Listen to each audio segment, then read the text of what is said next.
Welcome back नाजरीन, हम वापस आ चुके हैं और पाकिस्तान के लिए बड़ी ही अच्छी खबर है ये कि वज़ीर-ए-आज़म की जो काविशें थीं, माहौल दोस्त काविशें, माहौलियाती तहफ़्फ़ुज़ के लिए जो उन्होंने आलमी सतह पर काविशें की, उनको आलमी सतह पर उनका एतराफ़ किया गया है, उनको मान लिया गया है।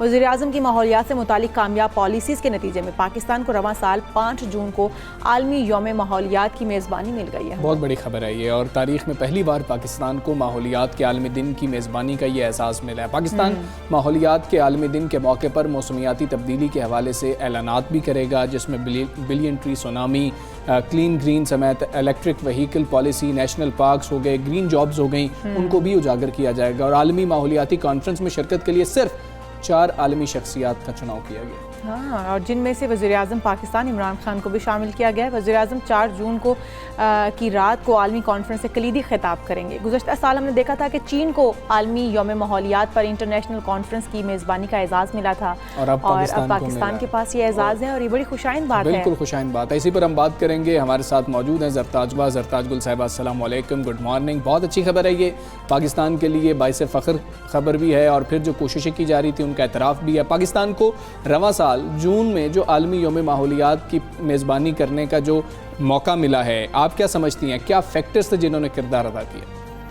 बेसिकली 5 जून को वर्ल्ड एनवायरनमेंट डे जो यूएन का है, ये पाकिस्तान के लिए और पाकिस्तान की कौम के लिए बहुत बड़ा एजाज़ है कि इंटरनेशनल कम्युनिटी ने प्राइम मिनिस्टर इमरान खान के और यूएन ने प्राइम मिनिस्टर इमरान खान के जो पर्सनल कमिटमेंट है, जो उनका विज़न है क्लाइमेट चेंज को टैकल करने के बारे में, और जिस तरीके से उन्होंने इनिशिएटिव लिए हैं। For example 10 billion tree tsunami, clean green Pakistan, recharge Pakistan, climate smart agriculture, e vehicle policy, ecosystem restoration, national park, plastic bags ban, जिसकी इम्प्लीमेंटेशन स्टेटस की वजह से, कमिटमेंट की वजह से हमारे वक़ार में भी इजाफा हुआ। और हमें ये जो 5 जून को वर्ल्ड इन्वायरमेंट डे है, ये सबसे बड़ी कॉन्फ्रेंस जो है इन्वायरमेंट के लिहाज से यूनेप के साथ हम करने जा रहे हैं। तो ये पाकिस्तान की और प्राइम मिनिस्टर इमरान खान का अपना एक विजन है, जो उनका एक ग्रीन एजेंडा और Pakistan as a climate champion के तौर पर सामने आ रहा है, उसकी वजह से यह हमें एजाज़ हासिल हुआ है। तो किसी सेक्टर का नहीं, प्राइम मिनिस्टर इमरान खान के अपने ऐसे इनिशिएटिव्स हैं, उनका विजन है क्लाइमेट चेंज को, और वो चूँकि आने वाली पाकिस्तान की नस्लों के लिए एक सेफ पाकिस्तान चाहते हैं, इसकी वजह से ये हमें रिकग्निशन मिली है और हमें मेज़बानी का शर्फ हासिल होगा। अच्छा, ये भी बताइएगा, वज़ीर-ए-आज़म इमरान खान को इंटरनेशनल माहौलियात कॉन्फ्रेंस की सदारत के लिए भी चुन लिया गया है। इस कॉन्फ्रेंस की क्या सिग्निफिकेंसेस हैं और पाकिस्तान इस प्लेटफॉर्म से दुनिया को क्या पैगाम देगा और क्या पैगाम मिलेगा पूरी इस वक्त वर्ल्ड को? देखिए, prime minister Imran Khan already दुनिया के उन टॉप 5 लीडर्स में से आते हैं जो क्लाइमेट चेंज को दुनिया में एड्रेस करने के बारे में बात करते हैं। और वो ममालिक जो जैसे पाकिस्तान है, जिसका 0.1% भी ग्लोबल वार्मिंग में या एमिशंस में कोई हिस्सा नहीं है, क्योंकि हम तो इंडस्ट्रियल स्टेट कोई हैं ही नहीं, हम तो एग्रीकल्चर कंट्री हैं। लेकिन इसके बावजूद भी चूँकि पाकिस्तान को सबसे ज़्यादा थ्रेट है मौसमियाती तब्दीलियों की वजह से, तो इसलिए प्राइम मिनिस्टर इमरान खान जो है वो अमीर ममालिक को कहते हैं कि वो अपने हिस्से की ज़िम्मेदारी निभाए। और पाकिस्तान अंडर डेवलप कंट्री हो के, इकनॉमिक कंस्ट्रेंट्स हो के, इसके बावजूद भी एज ए ग्रीन चैम्पियन के तौर पर दुनिया में आया है। तो वहाँ पे प्राइम मिनिस्टर इमरान खान का वर्ल्ड एनवायरनमेंट डे के कॉन्फ्रेंस की सदारत करना और फिर दुनिया को एड्रेस करना और शोकेस करना और मौसमियाती तब्दीलियों के बारे में अपना रोल बताना, तो मैं समझती हूँ कि उसमें बड़े डिफरेंट जो है वो चीज़ें आपके सामने आएंगी।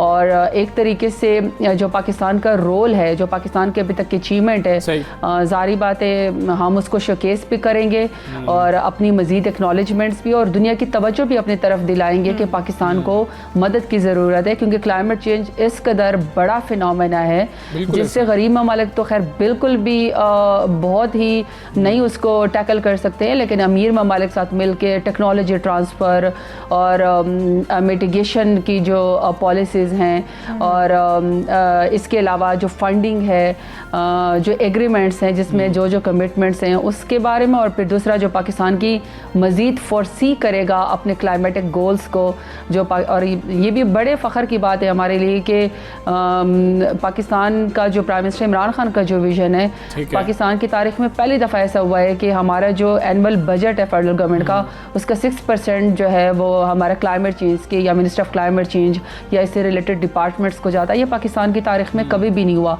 तो बड़ी अहमियत है कि पाकिस्तान के प्राइम मिनिस्टर इमरान खान इसकी सदारत करेंगे। एक वर्ल्ड कॉन्फ्रेंस है, UN जो है इसको रिकग्नाइज भी करता है। और सबसे बड़ी बात ये कि ममालिक में तमाम ममालिक में सुपर पावर्स के होते हुए पाकिस्तान का लीड करना, कॉन्फ्रेंस में अपनी अचीवमेंट्स बताना, दुनिया से मज़ीद कमिटमेंट्स लेना, अपने जो टारगेट्स है उसको अचीव करने को शोकेस करना, I think it will make a difference और huge, it will be huge ये पाकिस्तान को शोकेस करने में और पाकिस्तान के वक़ार में। क्लीन एंड ग्रीन इनिशिएटिव के बारे में ज़रा हमें बताइएगा और इस हवाले से पाकिस्तान की कारकर्दगी को दुनिया के कौन कौन से फोरम्स ने रिकग्नाइज़ किया है?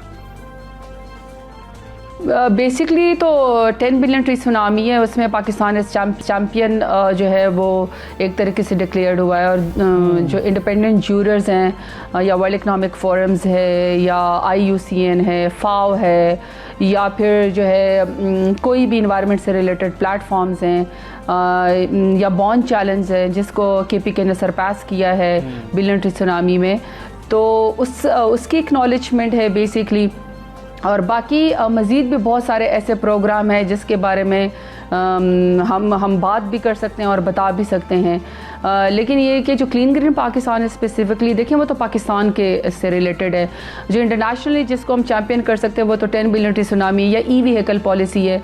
ई-व्हीकल पॉलिसी में हमने कमिटमेंट की है कि हम 2030 तक अपनी जो सरप्लस बिजली है उसको हम अपनी गाड़ियों की एमिशंस कम करने के लिए या पोल्यूशन कम करने के लिए 30% अपनी गाड़ियों को जो है वो कन्वर्ट कर देंगे। और उसमें भी सारी बात हमें टेक्नोलॉजी में मदद चाहिए। ये एक बहुत बड़ा स्टेप है। देखिए 10 बिलियन ट्री सुनामी में सऊदी अरब ने हमारे साथ MOU साइन किया, उसको और ममालिक से भी सब ऑफ़र्स थी, लेकिन प्राइम मिनिस्टर इमरान खान के बर वक्त ऑफ़र की वजह से और प्राइम मिनिस्टर इमरान खान का एज ए ग्रीन दुनिया में एज ए वर्ल्ड लीडर होने की वजह से ये हमें कोलैबोरेशन में जॉब्स के अंदर और ये जो एक सऊदी अरब का एक गोल है कि वो ग्रीनिंग पे काम करना चाहते हैं, फिर हमारे लोगों की कैपेसिटी बिल्डिंग और इंटरनेशनल फोरम्स पे जो एक्सचेंज होगा हमारे एकेडमिया का, उससे हमें बड़ी मदद मिलेगी। ये में हम अच्छी बात है और ममालिक के साथ भी हम ये एक्सचेंज प्रोग्राम कर सकते हैं। ताजगुल साहिबा, हुकूमत जो है पाकिस्तान में माहौलियात की तब्दीली के लिए या बेहतरी लाने के लिए कौन कौन से इकदाम उठा रही है? और हम एयर क्वालिटी इंडेक्स की बात करें तो पाकिस्तान में इसमें बेहतरी लाने के लिए मज़ीद कितना वक्त दरकार होगा? एयर क्वालिटी के लिए मैं आपको ये बता दूं कि जो as a federal government EPA यहाँ से एनवायरमेंटल प्रोटेक्शन एजेंसी जो है एयर क्वालिटी को मॉनिटर करती है। लेकिन अगर एयर क्वालिटी के लिहाज से आप हमारी स्टेप्स देखें तो चूँकि हमें क्रॉस बाउंड्री भी स्मोक का इशू है, लेकिन पाकिस्तान की तारीख में पहली दफ़ा हुआ है कि हमारी दौरे हुकूमत में पंजाब में specially prime minister Imran Khan का जो एक विज़न था कि हम लोगों ने ज़िगज़ैग टेक्नोलॉजी पर अपने भट्टों को कन्वर्ट किया, जिसकी वजह से पोल्यूशन सर्दियों में या स्मोक बहुत ज़्यादा होती है और हमारी सेहत को और हमारे उसको जानों को ख़तरा हो जाता है और हमारी एयर क्वालिटी बहुत ज़्यादा जो है वो ख़राब हो जाती है, स्पेशली लाहौर के अंदर या उस रीजन के अंदर। वहाँ पे 100% हमने अपनी ज़िगज़ैग टेक्नोलॉजी पे पंजाब गवर्नमेंट ने हमें उसको दाद भी देनी चाहिए। सिम उस्मान बाज़ार को हम लोगों ने कन्वर्ट किया पार्कों के साथ और ऑयल रिफाइनरीज के साथ मिलकर 3 साल में हमने उनको टाइम दिया कि वो अपने आप को अपग्रेड करेंगे अपनी ऑयल रिफाइनरीज को। ये भी पाकिस्तान की तारीख में पहली दफ़ा हुआ है। और हम लोगों ने 1992 के बाद यूरो 2 हम पहले इस्तेमाल करते थे जिसमें लेड कंटेंट बहुत ज़्यादा था, जिसमें और तरह की बेसिक चीज़ें थे, हमें ये पता ही नहीं होता था। और या ये जो हमारे बॉर्डर से हमारे पास स्मगल जो है जो ऑयल आता था, हमने उसके ऊपर बड़े इनिशिएटिव लिए कि उसकी वजह से हमारी एयर क्वालिटी भी बहुत ख़राब होती है और गाड़ियाँ बहुत ख़राब हो जाती है। लेकिन सिंस 1992 पाकिस्तान में पहली दफ़ा हमारी दौरे हुकूमत में हमने यूरो 5 जो है वो इस्तेमाल करना शुरू किया, जो जिसमें लेड नहीं है, जिसमें सल्फ़र कॉन्टेंट नहीं है, जिसकी वजह से एमिशंस को कंट्रोल कर सकते हैं। और उसके लिए तो एयर क्वालिटी को कंट्रोल करने के लिए जो हमारी गाड़ी की एमिशंस है उसके लिए हमने ई-व्हीकल पॉलिसी की हम 30% अपनी गाड़ियों को 2030 तक जो है वो कन्वर्ट कर देंगे। इसके अलावा भी हमारे बहुत बड़े इनिशिएटिव है इकोसिस्टम रेस्टोरेशन का। बाय द वे 5 जून की जो थीम है वो भी इकोसिस्टम रेस्टोरेशन के ऊपर है, वो भी पाकिस्तान ने उसको चैम्पियन किया है। 15 नेशनल पार्क पहले और मज़ीद उसमें इजाफा करके 23 नेशनल पार्क जो हमने बनाए इकोसिस्टम रेस्टोरेशन के लिए, उसके ऊपर हमने इको टूरिज़म के ऊपर भी भी काम किया है, हम बायोडाइवर्सिटी के ऊपर भी काम कर रहे हैं, और जो इंडेंजर्ड स्पीशीज़ हैं या माइग्रेटरी बर्ड्स जो पाकिस्तान में आते हैं, ब्लाइंड डॉल्फिन पाकिस्तान में जो है वो है, इसी तरीके से उड़ियाल है, मारखोर है, इसी तरीके से और ऐसे स्पीशीज़ हैं जिसमें पाकिस्तान स्नो लेपर्ड है जिसके ऊपर हम काम कर रहे हैं। नेशनल पार्क में जहाँ बिल्कुल हम लोग सिर्फ जो है वो एजुकेशन के ऊपर, रिसर्च के ऊपर तवज्जो देंगे और इकोसिस्टम रेस्टोरेशन के ऊपर देंगे, जहाँ पे पोचिंग हंटिंग बिल्कुल हमने मना की है। ये पिछले 70 साल से 13% था, 12% था, उसको प्राइम मिनिस्टर इमरान खान 15% पे लेकर गए और हम आगे भी लेकर जाना चाहते हैं। सबसे बड़ी बात है कि उसके लिए हमने ऑटोनमस बॉडी लेकर आना चाहते हैं।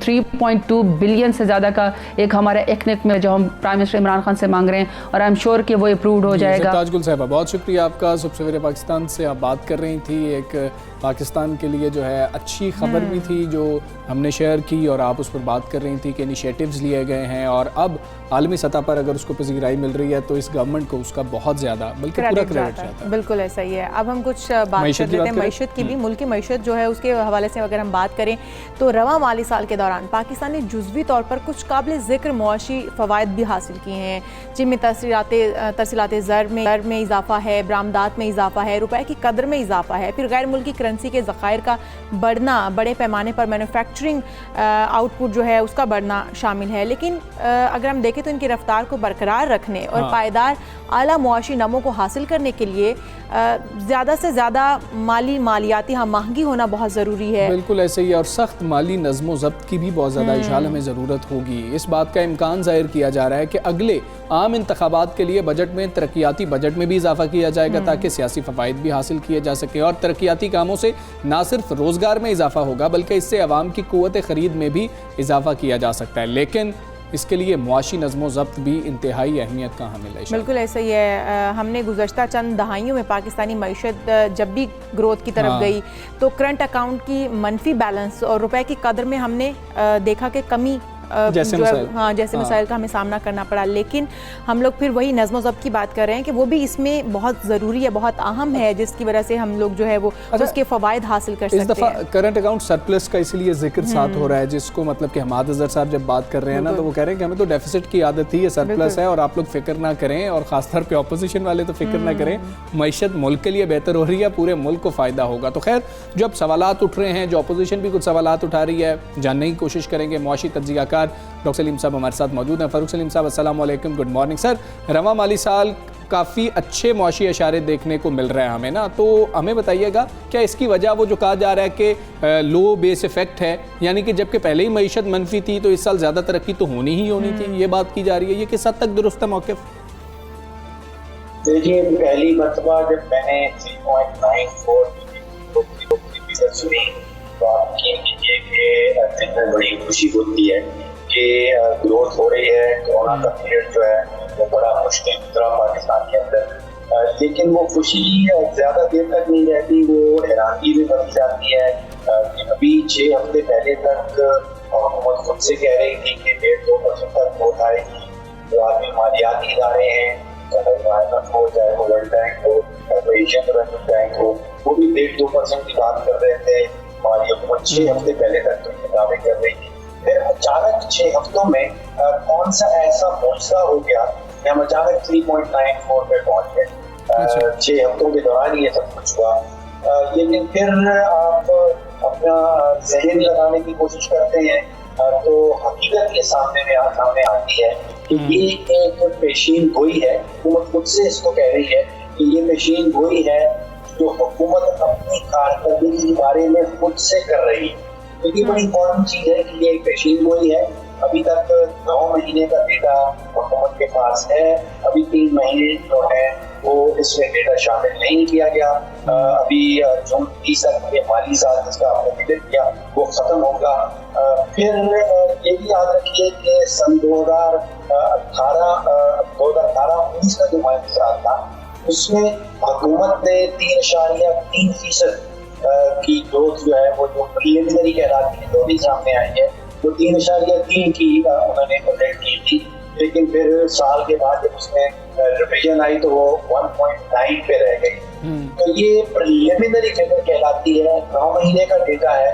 अल्लाह करे कि ये सही साबित हो लेकिन अभी तक जो इशारे सामने आ रहे हैं ठीक है कि हुकूमत ने जब ये फिगर जो है ये स्टेट बैंक के सामने रखी तो स्टेट बैंक की तरफ से एक ऑब्जेक्शन उठाया गया कि आपने जो गंदम की फसल की क्वांटिटी है जो फिगर आपने इस फॉर्मूले में डाली है वो बहुत ज्यादा है, जिसके नतीजे में आपकी GDP जो है वो एक्सैजरेटेड और ज्यादा नजर आ रहे हैं। जो वजारत खजाना के एडवाइजर हैं उन्होंने कहा कि उनके ख्याल में जो सरमायाकारी के हवाले से डाली गई है वो बहुत अच्छा। फारूक सलीम साहब, वज़ीर ख़जाना शौकत तरीन हमें मुआशी नमू की बात करते हुए नजर आते हैं। क्या पायदार मुआशी तरक्की के लिए उनकी जो बनाई गई पॉलिसीज हैं वो कितनी कारआमद साबित होंगी? देखिए, हमारी तो दुआ रहती है कि मईशत जो है वो ग्रो करे, लेकिन जो हक़ाइक़ हैं, जो नकली हक़ाइक़ हैं उनको सामने रखना थोड़ा ज़रूरी है। आपको याद होगा कि कुछ ही हफ्ते पहले जब शौकत साहब आए थे तो उन्होंने कहा था कि पुराने जो वज़राए खजाना रहे हैं उन्होंने मईशत का बेड़ा गर्क कर दिया है। मुझे याद से ही आता हो कि बेड़ा गर्क जो है ये मेरी तरफ नहीं है, ये शौकत तरीन साहब ने इस्तेमाल की थी। उन्होंने ये भी कहा था कि हमें कोई समझ नहीं आ रही कि इस वक्त मईशत की जो रुख है, मईशत का जो रुख है वो किस तरफ है। ये 22 करोड़ पाकिस्तानियों का वक्त है।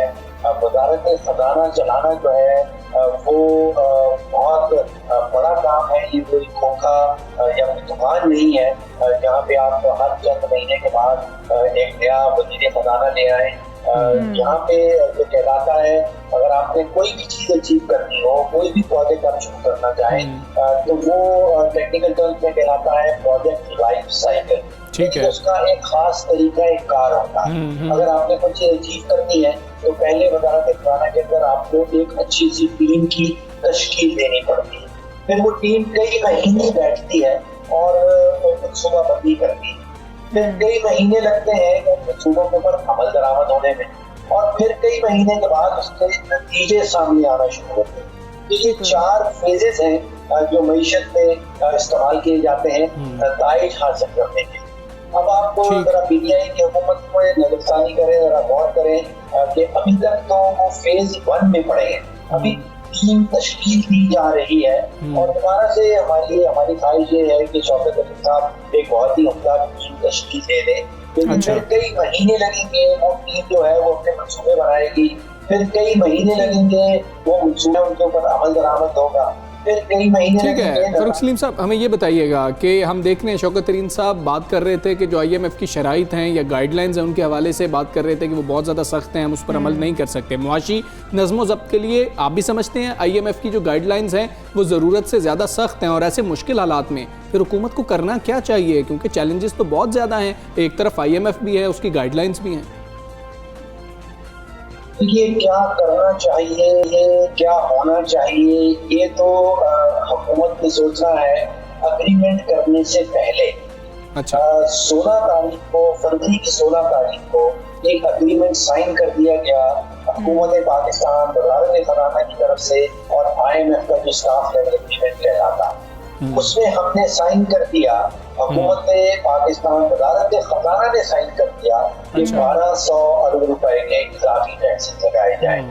वज़ारत खजाना ने साइन कर दिया कि 900 अरब रुपया इजाफी बिजली कीमत में रेज किया जाएगा, जिसका मतलब यह है कि 5 से 6 रुपए फी यूनिट कीमत बढ़ाई जाएगी। अब जो आलमी मालियाती इदारे हैं वो साइन कर रहे हैं वज़ारत खजाना, हुकूमत पाकिस्तान। अब अगर पाकिस्तान के अंदर एक नए वज़ीर खजाना आ जाते हैं और वो ये कहते हैं कि जो अग्रीमेंट साइन किया गया था हम 1200 अरब रुपए के इजाफी टैक्सेस नहीं लगा सकते, मैं मानता हूँ उनकी बात के नहीं लगा सकते। 900 अरब रुपया इजाफी बिजली की बिलों में जो है वो रेज नहीं किया जा सकता। ये चीजें सोचनी थी अग्रीमेंट करने से पहले, क्योंकि एक क्रेडिबिलिटी हमारी एट स्टेक आ जाती।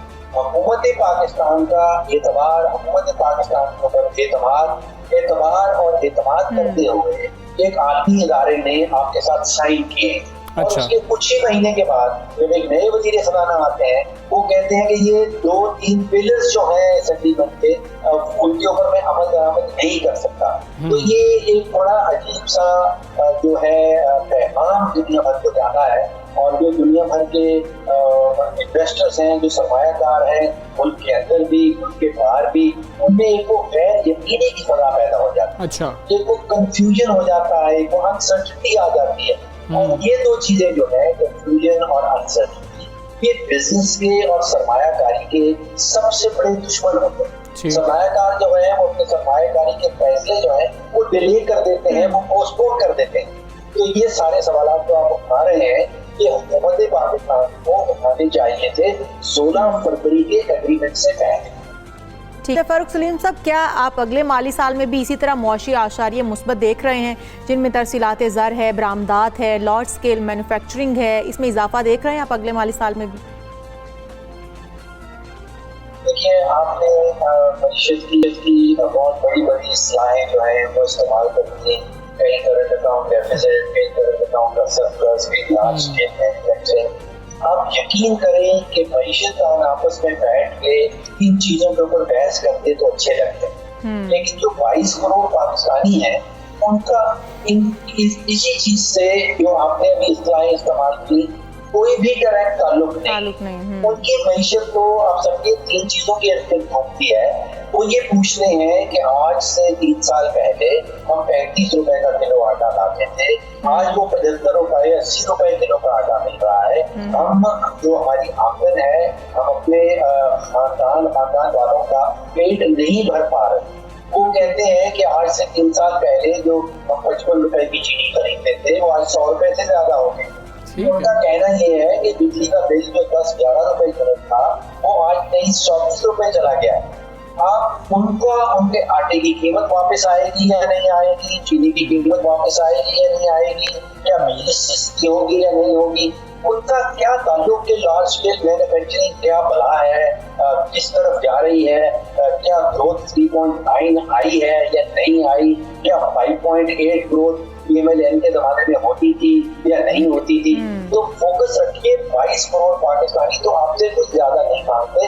वो कहते हैं कि हमारी आटे की कीमत वो करते हैं जो 3 साल पहले थी, वो कहते हैं चीनी की कीमत वो करते हैं जो 3 साल पहले थी। ठीक है, आप बिल्कुल ठीक है सलीम साहब, लेकिन साथ ही अगर बात की जाए तो यही तो इंडिकेटर्स हैं जिनको देखकर किसी भी मुल्क की, किसी भी रियासत की मईशत का अंदाज़ा लगाया जाता है। अगर इनकी बात ना की जाए तो अगर बात की जाए कि ये जो इंडिकेटर्स हैं ये मुस्बत हमें नज़र आ रहे हैं, तो इन्हीं से ही पता लगता है कि मुल्क की मईशत किस तरफ जा रही है। रातों रात तो ठीक नहीं हो सकती। खैर, बहुत शुक्रिया, सुबह पाकिस्तान का हिस्सा बने। यहाँ पर हम एक ब्रेक लेंगे, ब्रेक के बाद हाजिर होंगे। Stay with us.